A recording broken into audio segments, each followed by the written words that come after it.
Bonjour et bienvenue à tous. Samedi 29 janvier, voici les grands titres de l'actualité.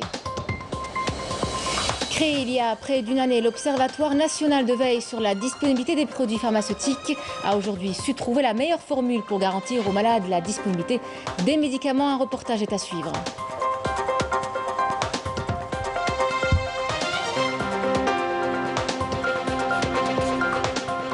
Économie et production à Soukharas, la première usine de production de radiateurs pour chauffage central dans le pays, se diversifie dans la sous-traitance.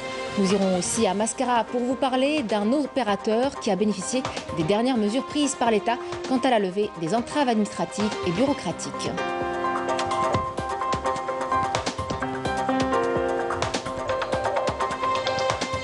Un peu d'histoire, celle de notre pays au cœur d'un site touristique et thérapeutique par excellence, à El Hemma, dans la wilaya de Khenchela, s'y trouve l'une des plus rares et anciennes stations thermales datant de l'époque romaine.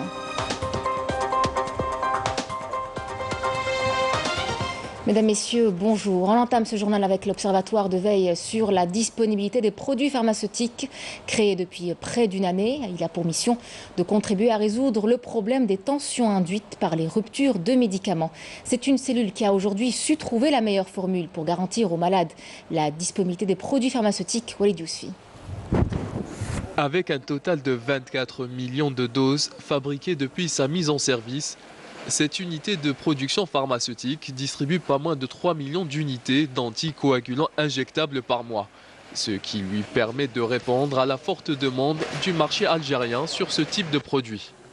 Il faut noter que notre entrée sur le marché en novembre, nous sommes arrivés sur le marché avec une grande rupture, une grande pénurie de cette molécule l'énoxaparine. Nous distribuons une répartition à l'échelle nationale avec aucune condition commerciale.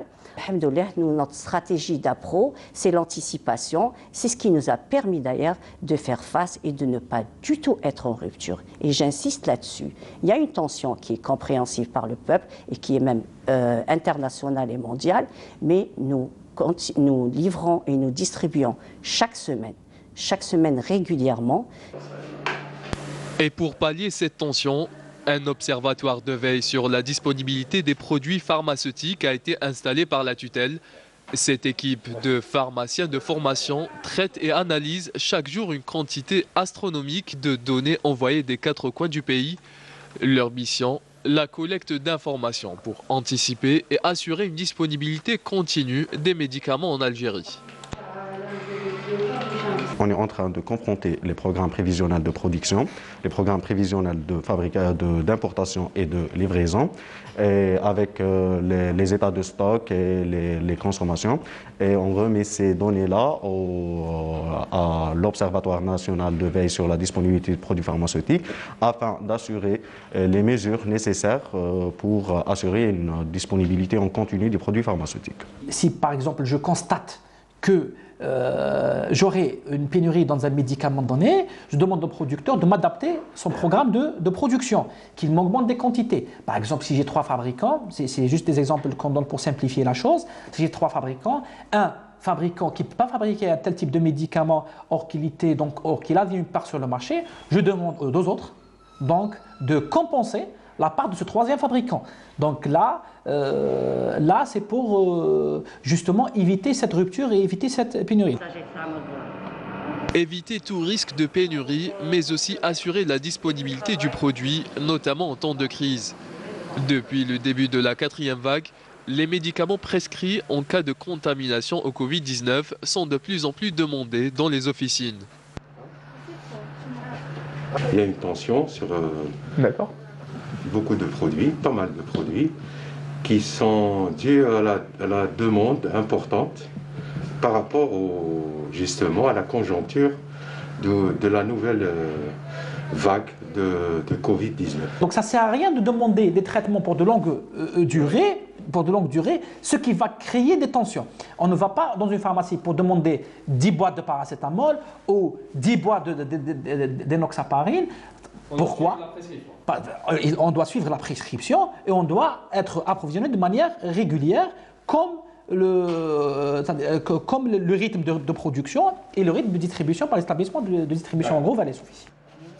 Depuis le 18 janvier dernier, Tout producteur, importateur ou distributeur de médicaments est tenu de livrer son produit en moins de 48 heures après son stockage, de quoi fluidifier l'approvisionnement du marché en produits pharmaceutiques et réduire la tension sur certains types de médicaments. La pandémie du Covid-19, toujours aussi virulente, malgré une baisse, les contaminations sont passées en dessous de la barre des 2000 cas hier, mais restent élevées. Le dernier bilan du ministère de la Santé fait état de 1870 nouveaux cas, 1055 guérisons et 6 décès malheureusement à déplorer. La vaccination reste tout de même le seul rempart pour endiguer cette pandémie. La campagne dédiée au personnel de l'éducation se poursuit, l'éducation nationale. Les portes des écoles sont restées ouvertes, comme à Tébessa par exemple, où certains irréductibles se sont même laissés convaincre pour se faire vacciner. Yamina Saïdi. Le professeur Malik Nabil a longtemps hésité avant de sauter le pas. Il a enfin reçu sa première dose de vaccin anti-Covid-19, motivé dans sa démarche par les nombreux cas de contamination dans son entourage et dans son établissement scolaire. Au début, je n'étais pas du tout convaincu par la vaccination, mais en voyant mes collègues contracter des formes parfois graves du virus, je me suis rendu à l'évidence, la vaccination est la seule issue. Nous avons constaté quelques réticences chez le personnel du secteur de l'éducation au début de la campagne de vaccination. Mais maintenant, avec le travail de sensibilisation, le corps éducatif adhère de plus en plus. Conscients de la nécessité de se vacciner, les enseignants de la commune de Cherea se dirigent en masse vers les centres de vaccination où toutes les conditions sont réunies pour le bon déroulement de cette opération. Nous sommes en contact direct avec les élèves, donc nous sommes obligés de nous faire vacciner. Je suis ici pour ma 3e dose de vaccin pour me protéger et protéger mes élèves. Nous avons mis en place 25 unités de dépistage et de suivi au niveau de la wilaya. Nous avons recensé 56,96% de personnes vaccinées, ce qui nous encourage à poursuivre les campagnes de sensibilisation et de vaccination. Le staff médical en charge de la campagne de vaccination a été honoré par la direction de l'éducation et de l'enseignement de la wilaya de Tébessa en reconnaissance pour leurs efforts et leur dévouement tout au long de l'opération. Plusieurs entreprises débitrices ont bénéficié de rééchelonnement de leurs dettes. Ces dispositions exceptionnelles concernent l'exemption totale des amendes et pénalités de retard dans le versement des cotisations d'assurance sociale. Une mesure prise par le gouvernement en faveur notamment d'entreprises pour assurer leur bon fonctionnement après une léthargie due à la pandémie du Covid-19. L'exemple ce midi à partir de l'agence de Béchar, Nesrine Ben Saïdi. Comme beaucoup d'employeurs de la wilaya de Béchar affiliés à la CNAS, Abdeli Imen vient de bénéficier de mesures d'exonération des pénalités et de majoration de retard en matière de paiement des cotisations. Une mesure présidentielle au profit des entreprises dont l'activité a été affectée par la pandémie qui a touché à ce jour plus de 72% des employeurs, tous segments d'activité confondus. La pandémie de coronavirus a vraiment frappé de plein fouet le secteur privé. Nous avons eu beaucoup de mal pour réunir l'argent et payer nos cotisations. Si je suis là aujourd'hui, c'est pour avoir plus d'informations sur cette nouvelle mesure de rééchelonnement de nos dettes. Une campagne d'information et de sensibilisation a d'ailleurs été menée par la CNAS à travers tout le territoire national au profit des employeurs, débiteurs et des partenaires sociaux. Objectif, les accompagner pour une meilleure prise en charge, notamment pour ce qui est de la déclaration annuelle des salaires et des salariés avant le 31 janvier 2022. Cette campagne organisée par la Caisse nationale des assurés sociaux a enregistré une grande affluence de la part des assurés qui n'ont pas hésité à se présenter pour obtenir plus d'informations, notamment ceux touchés par la pandémie de Covid-19.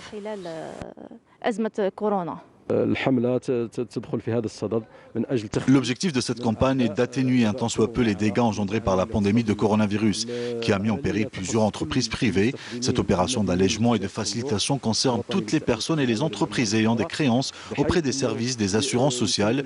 Plusieurs mesures ont été prises, notamment le rééchelonnement de leurs dettes et l'exemption totale des amendes et pénalités de retard. La Direction générale de la Caisse nationale de sécurité sociale des travailleurs salariés a indiqué que plus de 170 000 salariés et débiteurs ont bénéficié de mesures exceptionnelles et plus de 2 000 partenaires ont demandé le rééchelonnement de leurs dettes. Aïn Timouchent, des neurochirurgiens de l'hôpital Benzerjeb, en partenariat avec l'hôpital de Lyon, ont procédé à plusieurs interventions pédiatriques. 8 opérations ont été réalisées en l'espace de 3 jours, des journées opératoires qui auront permis, par la même occasion, un échange d'expériences. Nesrine Ben Saïdi. Ils ont entre 4 mois et 4 ans et ils viennent de subir une intervention au niveau du rachis et de la moelle épinière. Des interventions lourdes réalisées avec succès dans le cadre d'un partenariat regroupant des spécialistes en neurochirurgie pédiatrique entre l'hôpital de Benzerjeb et celui de Lyon.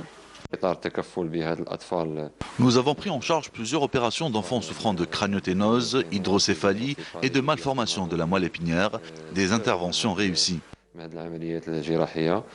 Mon fils vient de subir une intervention neurochirurgicale très complexe, mais réussie à 100%. Il avait un problème au niveau des yeux.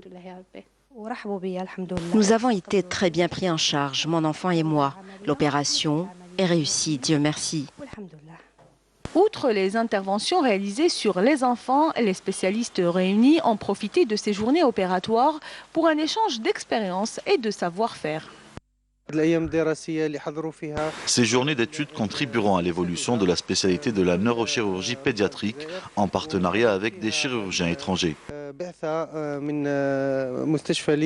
Ma mission ici était d'aider mes confrères à créer un service de neurochirurgie pédiatrique et apporter mon expérience. Nous avons eu des échanges qui ont été très intéressants. Cette 12e journée de neurochirurgie internationale n'est témoin et nous avons pu aussi opérer des enfants en apportant ce qu'est mon expérience, ma vision et en essayant de donner des indications que j'espère le professeur Farah va faire continuer ici. Ces journées opératoires ont permis d'effectuer 8 interventions pour traiter différentes pathologies neurologiques en 3 jours à titre purement bénévole. Direction Sogalas à présent, où la toute première usine de production de radiateurs pour chauffage central dans le pays a vu le jour.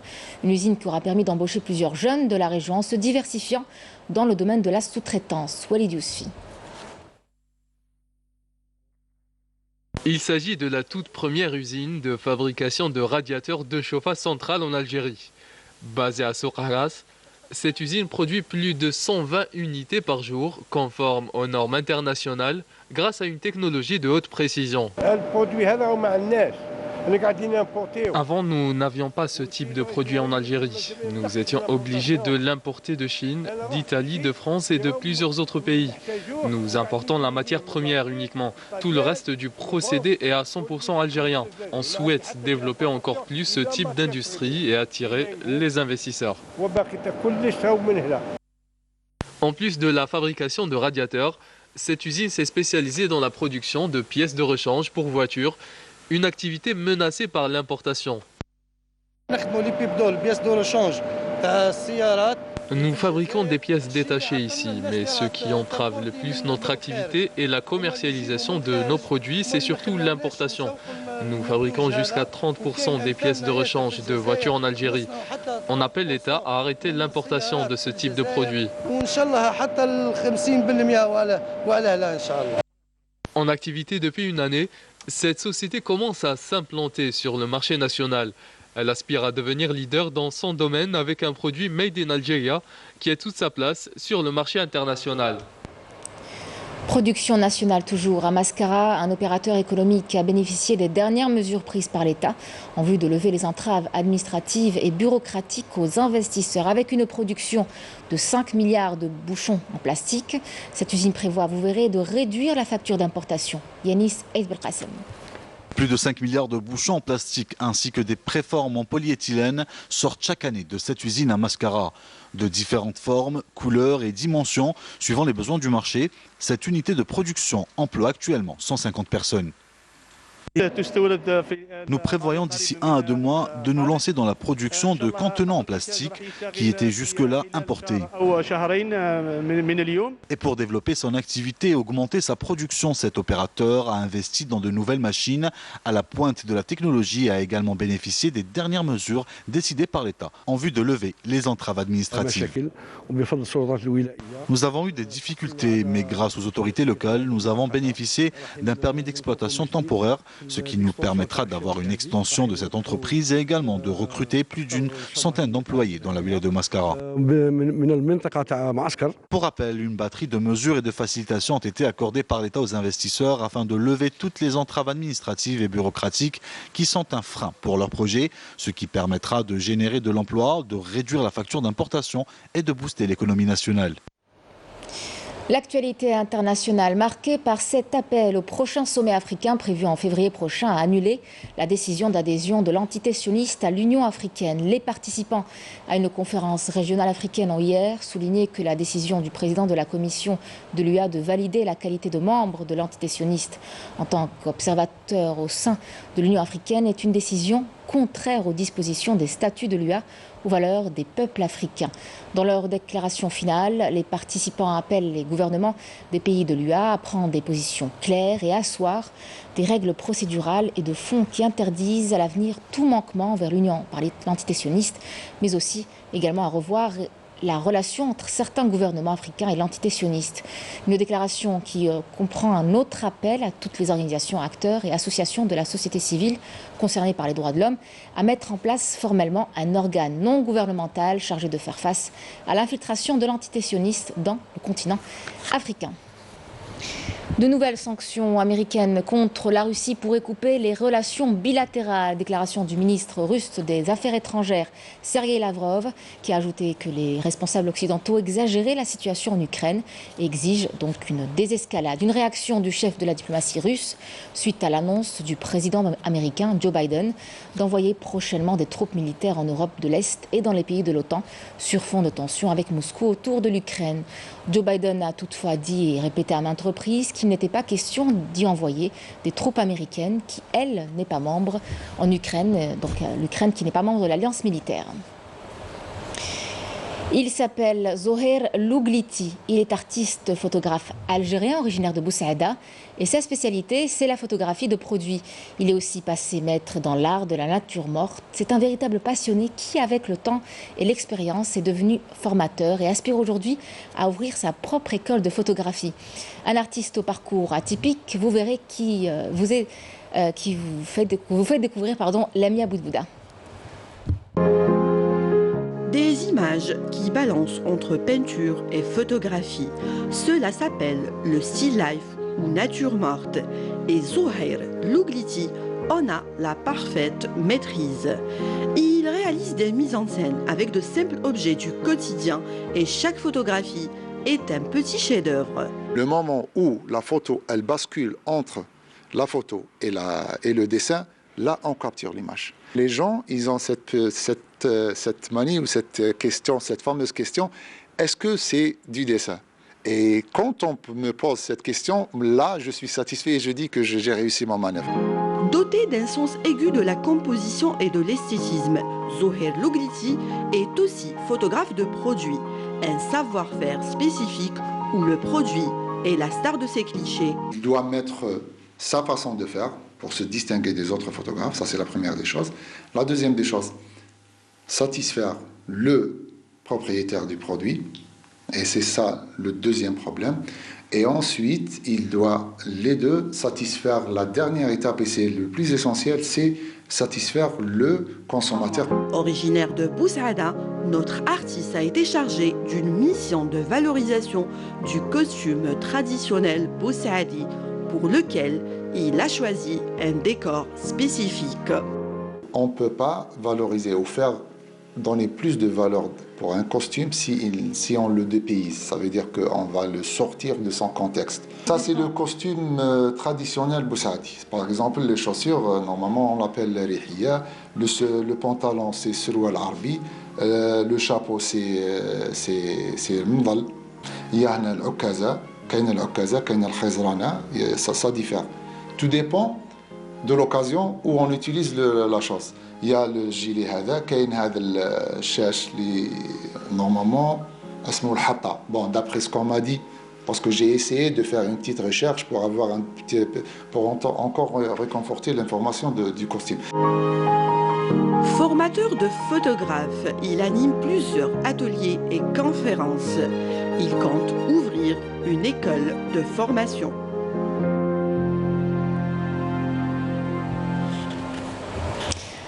C'est au sud de Djelfa que nous allons à présent au cœur de la tribu de Messaed pour vous parler de la Khashabia et du Bournos, des produits authentiques du patrimoine de Ouled Naïl. Un savoir-faire ancestral. Hommes et femmes maîtrisent cet artisanat et sa pratique assure par la même occasion la pérennité de ce métier en dépit de sa modeste rentabilité. Yamina Saïdi. Un travail transmis de génération en génération. La confection de la Khashabia et du Bournos traditionnel occupe une place très importante chez les femmes de Ouled Naïl qui continuent de les confectionner de manière artisanale. Un savoir-faire précieusement sauvegardé et qui constitue la marque déposée de la tribu de Messaed, sud de Djelfa. Cette activité artisanale est celle de nos ancêtres. Nous espérons la sauvegarder pour les générations futures en transmettant ce savoir-faire à nos filles. C'est un patrimoine que nous voulons préserver à tout prix. La pratique de cette activité assure également la pérennité de ce métier. Nous avons appris ce métier par amour. Aujourd'hui, avec l'âge, je ne peux ni me lever, ni bouger. J'ai passé 60 ans de ma vie avec les jambes croisées à tisser des Bournos et des Khashabia. Le génie créatif de la femme s'est mêlé à celui de l'homme pour la confection d'un Bournos en laine, qui nécessite un travail de longue haleine en étapes ordonnées et successives, dont la principale réside dans la bonne sélection de la laine. Une fois nettoyée et filée, commence l'étape du tissage, la couture, puis la broderie, pour arriver enfin à un Bournos de haute qualité, symbole de noblesse et de virilité. Le Bournos et la Khashabia sont un patrimoine culturel qu'il faut préserver. Nous organisons pour la deuxième année le salon du tissage de la laine de la Khashabia et Bournos, un salon local qui, on l'espère, deviendra national.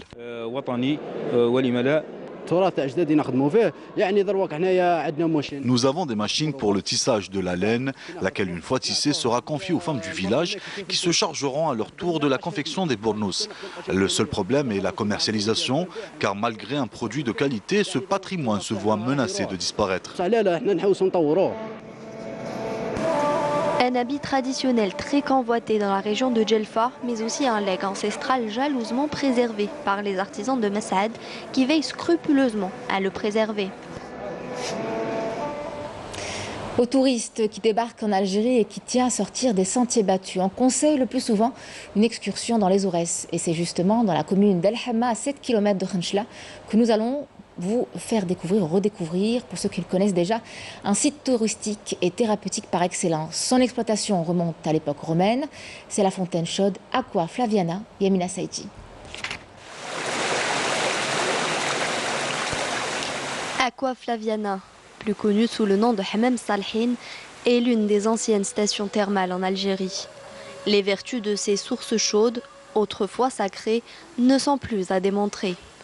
Un bain romain vieux de 2000 ans, son édification remonte à l'époque des empereurs Flaviens en l'an 69. Cette station thermale a été édifiée entre l'an 76 et 96. Donc à la fin du 1er siècle, il a été édifié par la 3e Légion Auguste. Ce n'était pas seulement des stations thermales ou des sources d'eau dédiées à la baignade ou à la détente. C'est aussi un haut lieu de discussion politique, un lieu de rencontre et de réunion où l'on pouvait également s'adonner au sport ou à la lecture.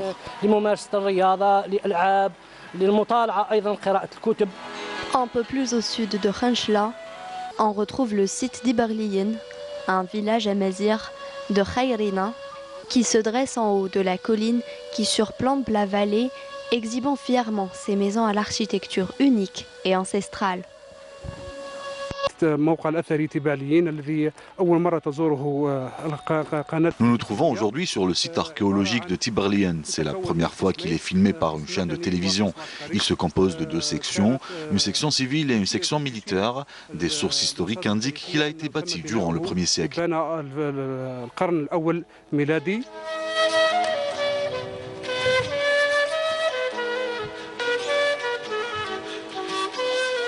Quand on se dirige au sud-ouest de Khenchela, le paysage change complètement, laissant place à une vaste forêt de pins. Le mont Chelia constitue le plus haut sommet de la chaîne montagneuse des Aurès, Keltoum, culminant à 2328 mètres d'altitude.